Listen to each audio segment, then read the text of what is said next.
सचल साईं चयो त असुल आहियां इसरार ज़ाहिर ॻाल्हि ज़िबानूं नाहे। असुल आहियां इसरार ज़ाहिर ॻाल्हि ज़िबानूं नाहे। पहिरीं पाण न ॼातुमि हीअं थी शौक़ु भरियमि शूकार। मुर्शिद रम्ज़ ॻुझी पुरझाई आंदमि हित एतबार। दीन कुफुर इस्लाम मज़ाहिब अवल छॾणु दरकार। ॿोड़ियुमि सभु इरादा आंदमि हिकु इरादे यार। जाई ॻाल्हि सुञातुमि साई साॻी आहियां सरदार। सचल ग़ैर ख़ुदा जो नाहे। सचल ग़ैर ख़ुदा जो नाहे गोश करणु गुफ़्तार। दोस्तो, अॼु सचल सरमस्त जो 205 उर्स मुबारक आहे।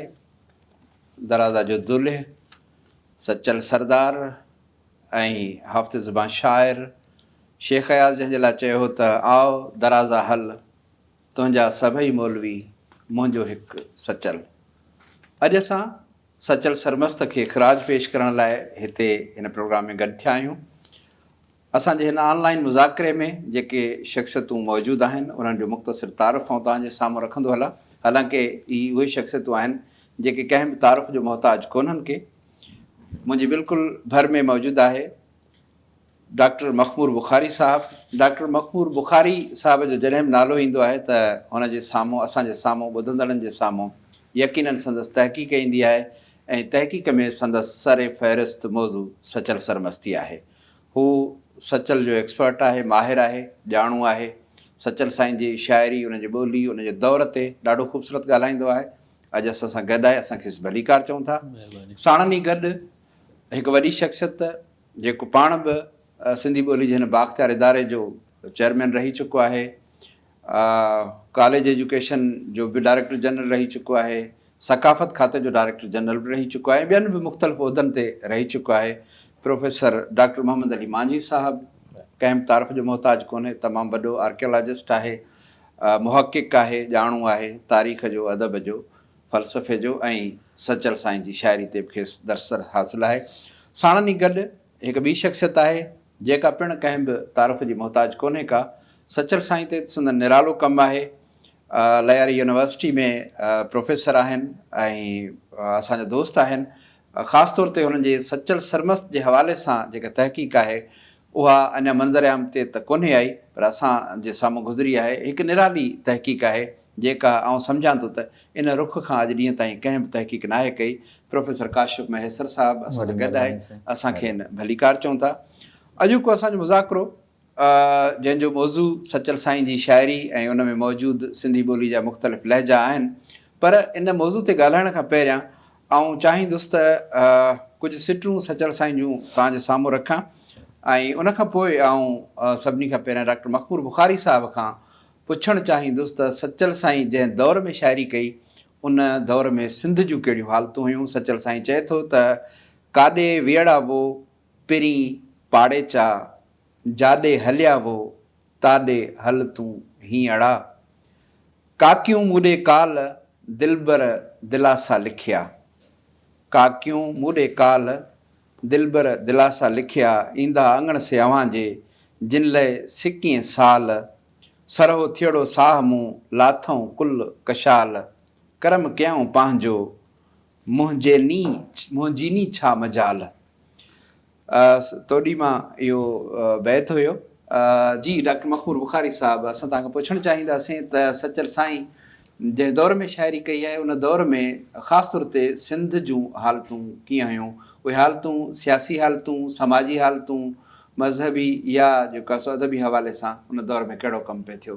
जी डॉक्टर मखमूर बुखारी साहबु। सभु खां पहिरीं त डॉक्टर साहिबु ऐं तव्हांजे इदारे सिंधी ॿोली बाख़्तियार इदारे जो थोराइतो आहियां।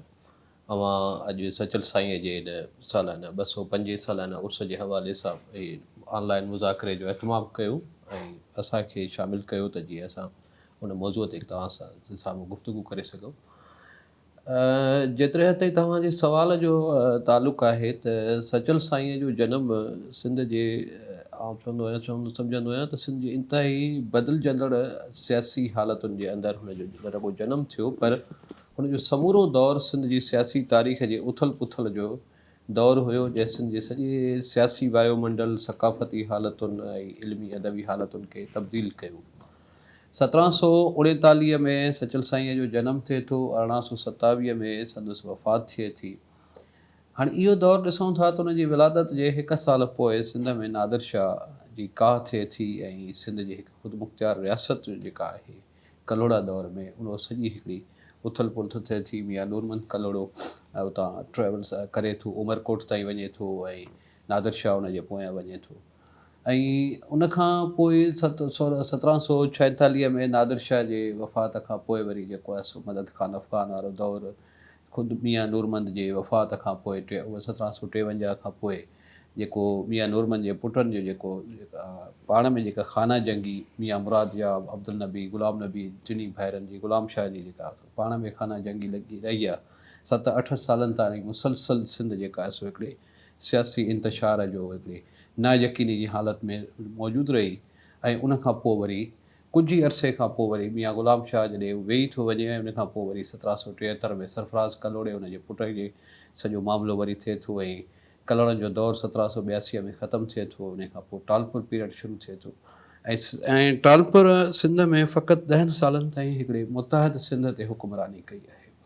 अच्छा, असां हिकिड़ी ॻाल्हि इन में असांखे इहो ज़हन नशीन करणु खपे त सचल साईं जे विलादत खां पहिरीं सिंध में 2 वॾा हिकिड़ा तारीख़ी हिकिड़ा वाक़िया थिया आहिनि। हिकिड़ो जो तालुक़ु लाड़ जे पटीअ सां आहे 1717 या 1798 मियां शाहनाद छोक जी शहादत जो वाक़ियो आहे। 1733 में ख़ुदि जंहिं इलाइक़े सां सचल साईंअ जो तालुक़ु आहे खोड़नि में मस्जिद शरीफ़ में 313 माण्हुनि जो क़त्लेआम थियो आहे ऐं उते जेको आहे शहादतियूं थियूं आहिनि। उहो सचल साईंअ जी विलादत खां 7 साल पहिरीं जो वाक़ियो आहे ऐं उनजा समूरा सियासी असर सिंध जे सिंधी समाज ते मौजूदु रहिया आहिनि। पाण ॻाल्हि पे कई 1782 ते जॾहिं कलोड़नि जो दौरु ख़तमु थिए थो, टालपुर पीरियड शुरू थिए थो त ही उहा जर्नी आहे जंहिंमें सचल साईं मौजूदु रहियो आहे सॼे 1739 खे पैदाइश खां वठी 1782 खां 1792 ताईं मुतहद सिंध ते टालपुर जी हुकूमत रही। उनखां पोइ सिंध खे 3 रियासतुनि में खैरपुर रियासत ऐं विचोले ऐं जेको आहे मानकारी सरकार 3 रियासतुनि में तक़सीम कयो वियो। सचल साईं जो तालुक़ु खैरपुर रियासत सां रहियो ऐं सोरबाणी सरकार जंहिंखे तारीख़ में लिखियो पढ़ियो वञे थो ऐं उन दौर सां रहियो। ऐं सचल साईं जे दौर ताईं ईस्ट इंडिया कंपनीअ जा मुआहिदा बि टालपुर हुकुमराननि सां थियणु शुरू थी विया हुआ, जंहिंजो सुरमालकोस में बि तव्हां अहिड़ा इशारा तव्हां ॾिसंदव या इवन तव्हां हुनजे फ़ारसी कलाम में बि अहिड़ा इशारा ॾिसंदव जंहिंमें तव्हांखे सचल साईं उन्हनि सॼे अंग्रेज़नि सां जेके मुआहिदा थियनि था 1800 खां पोइ उन्हनि उन्हनि इशारा ॾिना आहिनि। इहा सॼी सियासी सूरत हाल हुई त जंहिंमें सॼी सिंध जे अंदरि हिकिड़ो वॾो इंतिशार या उथल पुथल रहियो आहे।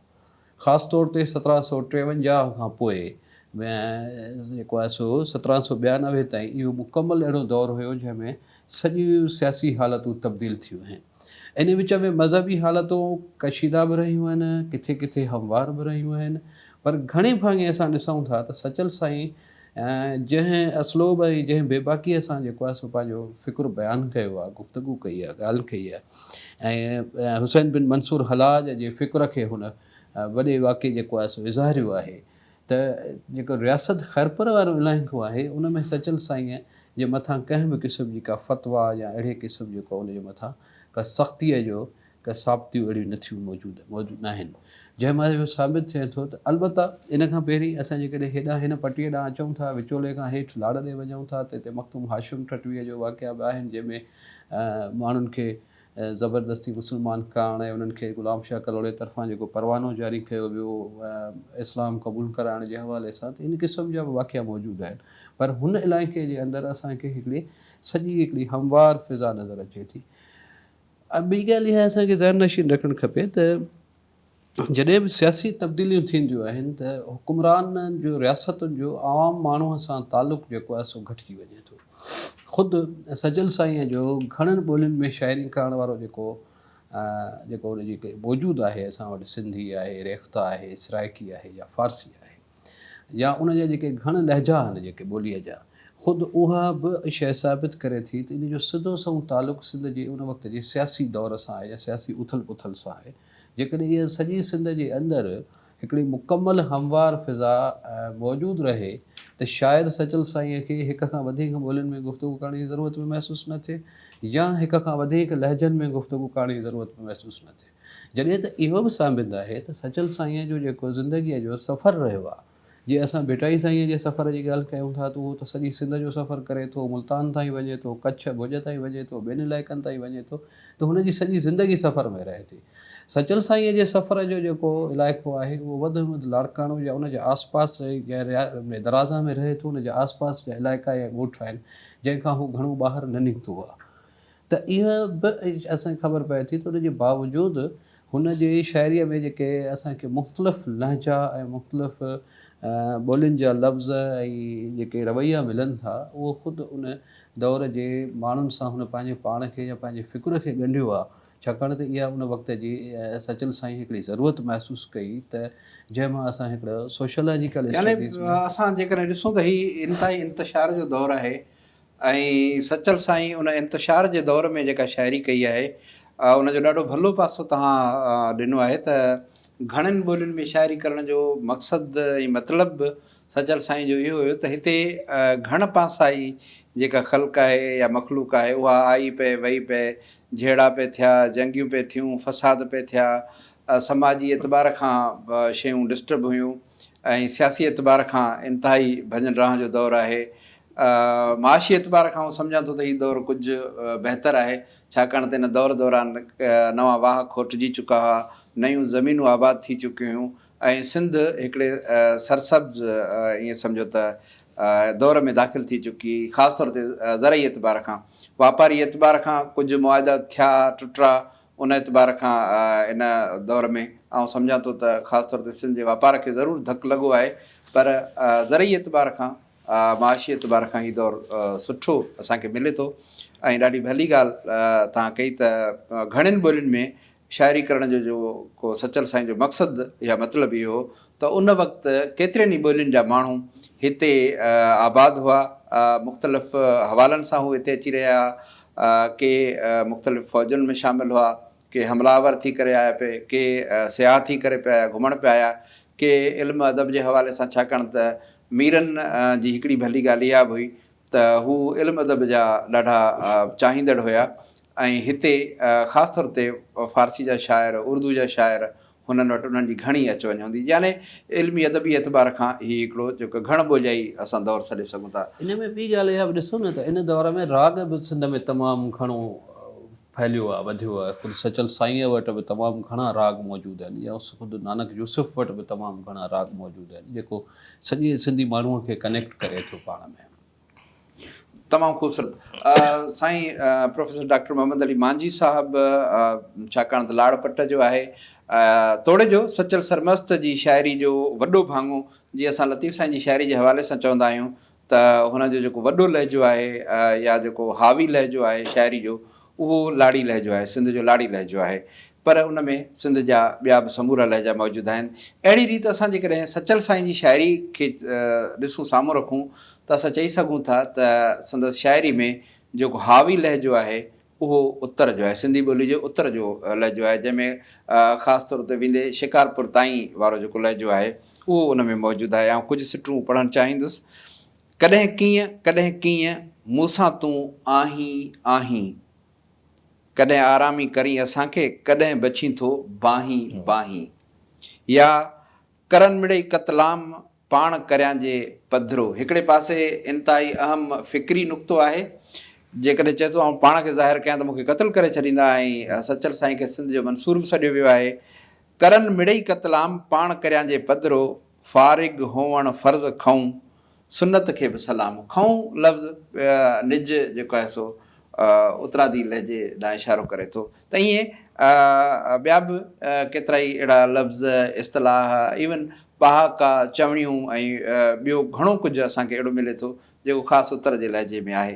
पर सचल साईं जी शाइरी में लाड़ी लहजो बि ख़ूबसूरत मौजूदु आहे, जंहिंमें निमाणाई आहे, जंहिंमें हेठां ई आहे। सचल साईं जिते चए थो न त नूरी नारी नाया आहियां रब जबार, अदियूणीअ बि केरु थियूं भायूं, जॾहिं हू इन हद ताईं पहुचे थो त यादि जेको आहे सो चए थो सचल तूं सरदार, त जॾहिं इहो ख़्यालु ॾिए थो त यकीननि उते असांखे लॻे थो त सचल साईं निज उत्तर वारे लहजे में ॻाल्हाए थो, छाकाणि त उत्तर खां जॾहिं दरिया अचे थो त दरिया में कड़को आहे, उन में दड़को आहे, उन में ॾहकाव आहे, त उहो सचल साईं जी शाइरी में बि असांखे हिकिड़ो जलाल मिले थो, उन में हिकिड़ो जोश मिले थो। ऐं वरी जॾहिं नूरी लिखे थो त उते ईअं बि चए थो नंगड़ा निमाणींदा जीवे तीवे पालणा, त माना इते वरी इंतिहाई निमाणो थी थो वञे। त माना हिकिड़ो शाइरु आहे जेको जलाल बि रखे थो, हद खां वधीक उनजे लहजे में उहो तिखो ऐं कड़को मौजूदु, तिख ऐं कड़को मौजूदु आहे, त ॿिए पासे वरी हू नंगड़ा निमाणींदा जीवे तीवे पालणा में लिखे थो। जी मांजी साहब, तव्हां इन हवाले सां कीअं चवंदो, ख़ासि तौर ते लाड़ी लहजे जे हवाले सां? महिरबानी। पहिरीं त ख़ुशीअ जी ॻाल्हि आहे त अॼु जेको प्रोग्राम सचल सरमस्त ऐं हुनजी शाइरी जे हवाले सां हुनजे मेले जे निस्बत सां जेको रखियो वियो आहे, सिंधी लैंग्वेज अथॉरिटी खे सचपच त तव्हांखे शाबस हुजे। त छाकाणि त हूअं त प्रोग्राम थियनि था मुख़्तलिफ़ हालनि में ऐं उहे जेके रिकॉर्ड बि थियनि था, पर हिन नमूने सां सभिनी माण्हुनि सां हिकु ई वक़्तु जेको सो मुख़्तलिफ़ इलाइक़नि सां बाक़ाइदे मुखातब थियणु, इहा हिकिड़ी ख़ुशी जी ॻाल्हि आहे।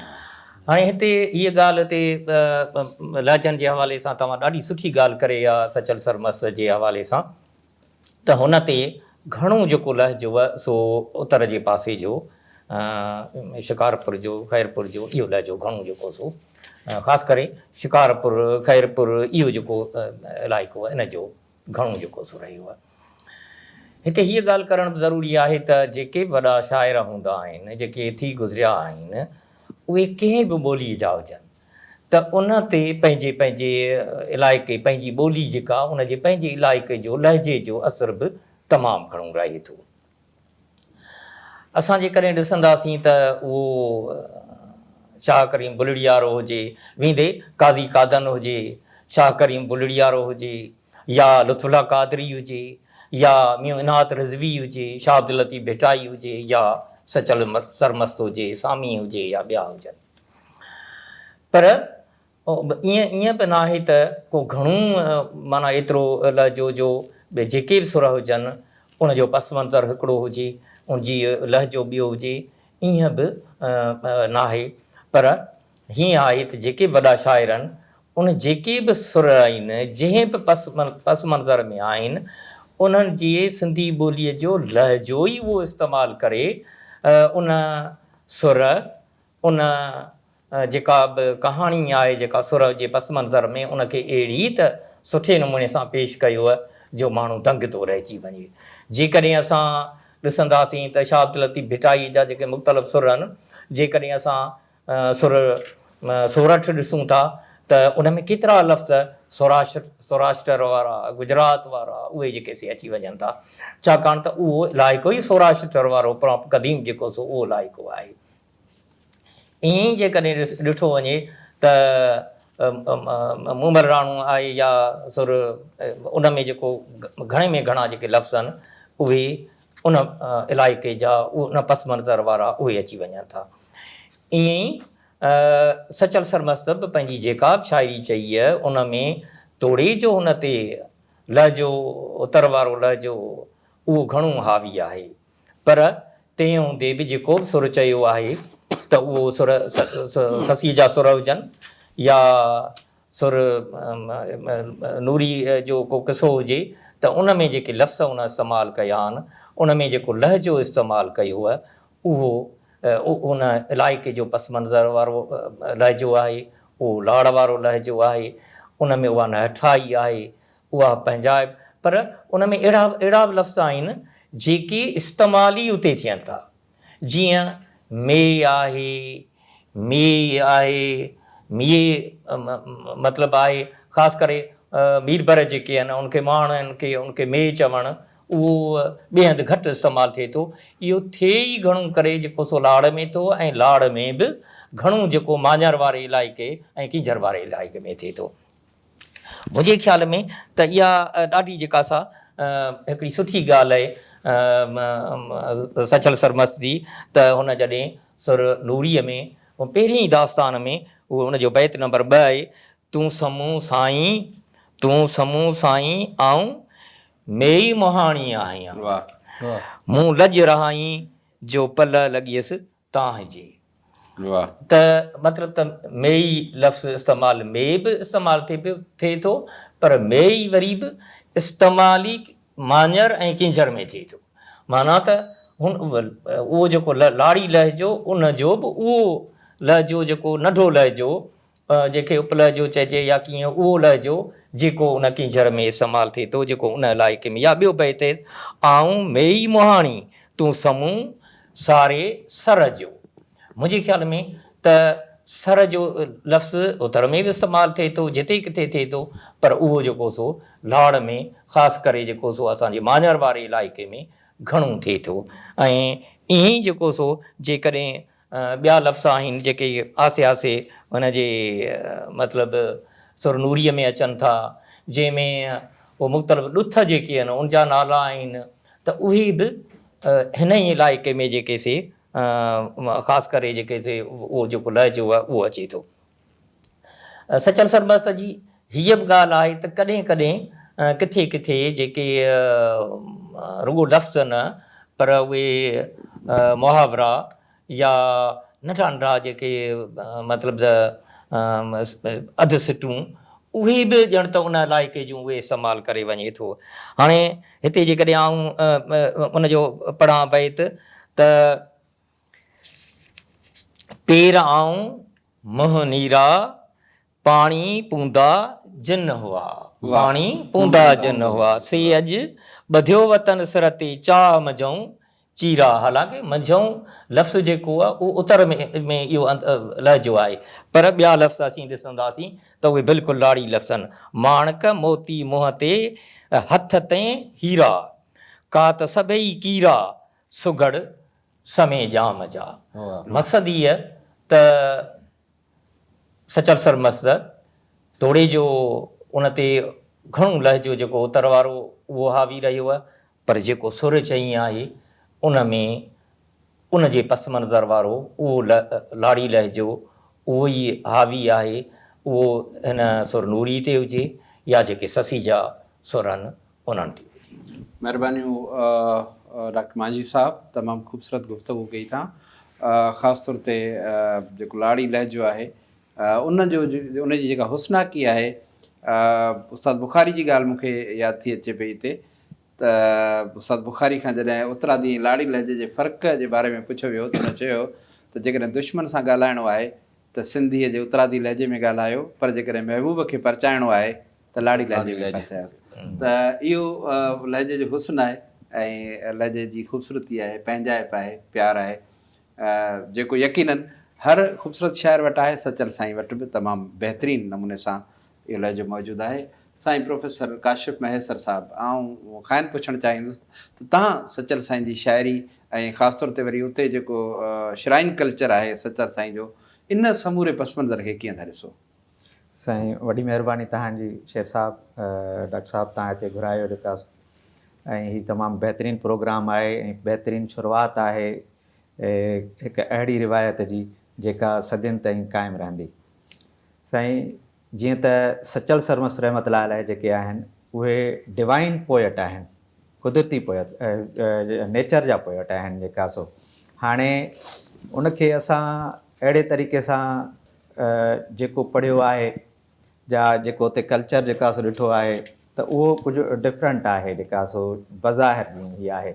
छो जो हू हमेशह जेके जीअं त सचल सरमस्त रहमतुल्लाह अलैह खे हमेशह मंसूर सानी कोठियो वियो आहे, त वहदतुल वजूद वारो जेको अंसर आहे उहो तमामु निमाया आहे सचल सरमस्त रहमतुल्लाह अलैह में।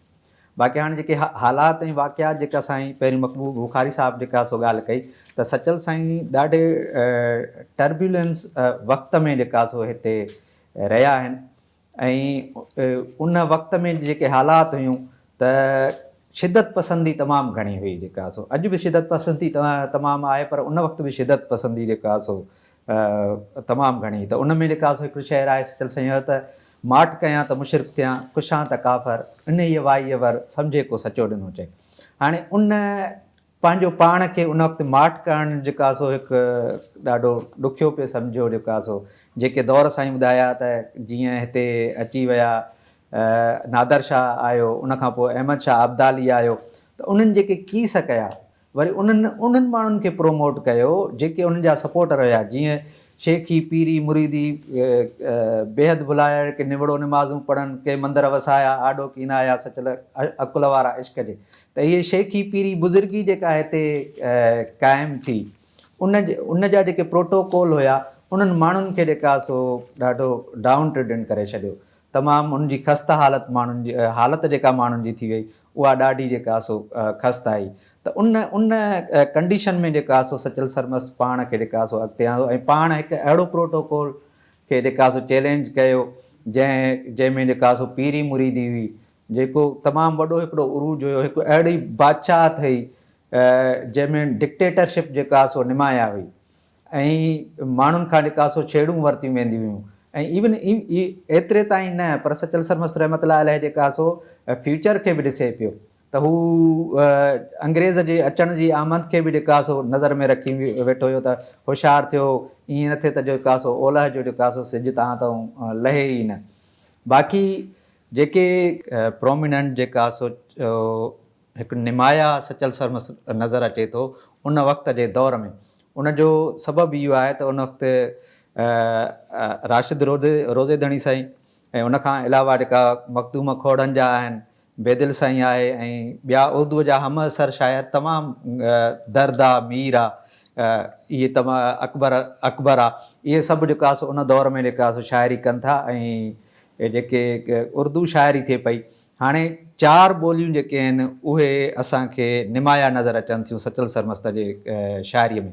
पहिरियों आहे सिंधी आहे, सराइकी आहे, पर्शियन आहे ऐं उर्दू आहे। हाणे पहिरियों उन्हनि खे ॾिसंदासीं त हीअ जेका पर्शियन ज़बान आहे गो त उन वक़्तु जेका सो मुग़लनि जी हुकुमरानी हुई ऐं जेका दरबार जी ॿोली हुई सा पर्शियन हुई। हाणे ख़्वासनि जी जेका ॿोली हुई उहा हुई पर्शियन। वरी हाणे जॾहिं उर्दूअ ते ईंदासीं त असां उर्दू ॾिसूं था त उर्दू असांखे मिले थी उन वक़्त जी दरबार जा जेके नंढा ऑफिशल्स आहिनि उहे जेका सो घणी तणी जेका ज़बान ॻाल्हाइनि पिया उहा जेका उर्दू ॻाल्हाइनि पिया। हाणे जॾहिं असां सिंध लेवल ते अचूं था, हिते असां जॾहिं ॾिसूं था त हिन वक़्तु जेके हुकुमरान आहिनि, टालपुरा हुकुमरान आहिनि, उन्हनि जी जेका ज़बान आहे उहा ज़बान जेका सो हू घर में जेका ॿोली ॻाल्हाइनि पिया उहा सिराइकी ॻाल्हाइनि पिया। ठीकु आहे साईं। उन्हनि में बि जेका ऑफिशियल करस्पॉन्डिंग थिए थी पई उहा पर्शियन में थिए थी पई। हाणे आम जेका पब्लिक हुई उहा सिंधी ॻाल्हाए थी।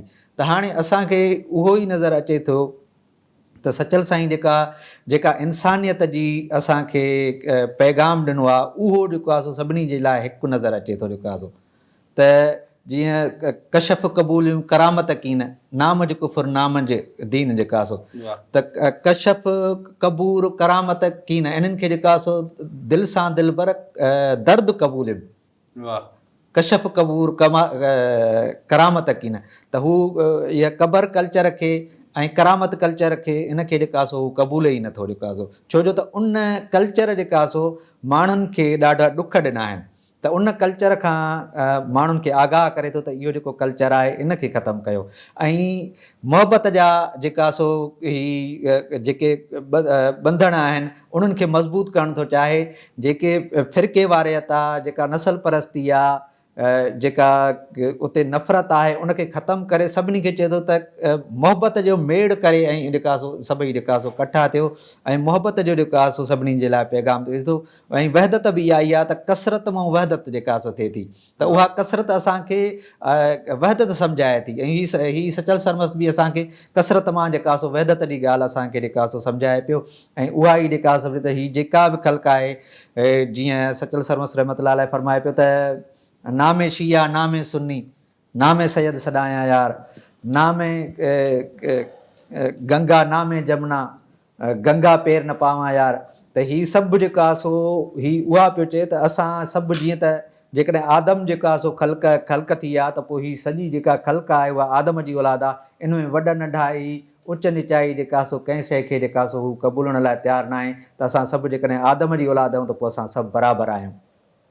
ऐं उहो ई मैसेज ॾिनो आहे त हिते जेका ही तबक़ाती सिस्टम थी वियो आहे। हिते जेके पाण खे वधीक जेका सो मोर इक्वल्स जेका सम्झनि था उन कल्चर खे जेका सो ख़तमु करण में ऐं माण्हुनि खे पाण में मुहबत ऐं इंसानियत जो दर्स ॾियण में जेका सो सचल सरमस रहमतुल्लाह अलैह जेका सभ खां अॻु भरा रहिया आहिनि हिन। अॼु सचल साईं जो 205 उर्स मुबारक आहे। कई पांधीड़ा सचल साईं जी दरगाह ते आहिनि ऐं इंतिहाई अक़ीदत जा गुल सचल साईं खे ॾेई रहिया आहिनि। असां पिणु हिते सिंधी ॿोली जे बाख्तियार इदारे पारां सचल साईं जी शाइरी ख़ासि तौर ते उन में मौजूदु मुख़्तलिफ़ लहजा, उन्हनि लहजनि जे हवाले सां, सचल साईं जे दौर जे हवाले सां ऐं सचल साईं जी शाइरी जो जेको समाजी कारज आहे उन जे हवाले सां हिते गुफ़्तगू कई। सचल साईं ते ॿिनि हवालनि सां वॾी तहक़ीक़ थी आहे। हिकिड़ो सचल साईं जी शाइरी में जेको जलाल आहे, जेका सबलिमिटी आहे, जेको हिकिड़ो अहिड़ो कड़को ऐं दड़को आहे जेको शायदि हिन ख़िते जे ॿिए कंहिं बि शाइर वटि कोन्हे को। ॿियो वरी सचल साईं जी शाइरी में हिकिड़ी निमाणाई आहे, हिकिड़ो प्यारु आहे, हिकिड़ी पंहिंजाइप आहे। त उहो प्यारु, पंहिंजाइप ऐं निमाणाई ऐं अक्सर चवंदो आहियां त जेके घणो करे हिंदू या ईसाई शाइरा आहिनि सचल साईं जा, उन्हनि सचल साईं जी इन न्याज़ ऐं निवड़त वारी शाइरी ते तहक़ीक़ कई आहे। ऐं ॿिया जेके मुसलमान शाइर आहिनि उन्हनि वरी घणो करे सचल साईं जी जलाल वारी जेका शाइरी आहे उन्हनि ते तहक़ीक़ कई आहे। ॿिन्ही मां नंढड़ा मुख़्तसिर ऐं मिसाल ॾेई करे ॻाल्हि खे ख़तमु करणु चाहींदुसि। बल्कि उनखां पहिरियां थोरा मञींदुसि प्रोफेसर डॉक्टर मोहम्मद अली मांझी साहिब जन जा, जिन वक़्तु कढियो ऐं असां सां हिते गॾु मौजूदु हुया। प्रोफेसर डॉक्टर मखमूर बुखारी साहिब जन जा तमामु घणा थोरा वक़्तु कढी असां वटि आया ऐं इंतिहाई अहम ॻाल्हियूं थियूं। प्रोफेसर काशिफ महेसर साहिबु तमामु ख़ूबसूरत ॻाल्हायो, ख़ासि तौर ते सचल साईं जी शाइरी खे समाज जे हवाले सां, ॻंढण जे हवाले सां उन्हनि जी ॻाल्हि या हुनजी गुफ़्तगू तमामु घणी ख़ूबसूरत हुई। उन्हनि जा थोरा मञींदे ॿिन्ही पासनि ॾांहुं हिकु हिकु ॿ मिसाल तव्हांजे साम्हूं रखी करे ॻाल्हि खे ख़तमु कंदुसि। ईंदड़ प्रोग्राम ताईं इनशाला गॾु हूंदासीं। मिसाल आहिनि कुझु। इहो साॻियो ई सचल सरमस्त आहे जंहिं चयो त एझा कमु करीजे जंहिं विच अलाह आप बणीजे, या हुन चयो त पुठीअ जंजम जुल घोट करे पाण खे कर हंगामो हुल। पुठीअ जंजम जुल घोट करे पाण खे कर हंगामो हुल। या पाणी चयो हुई त शमलो बद शाहानो सचल तूं सरदार।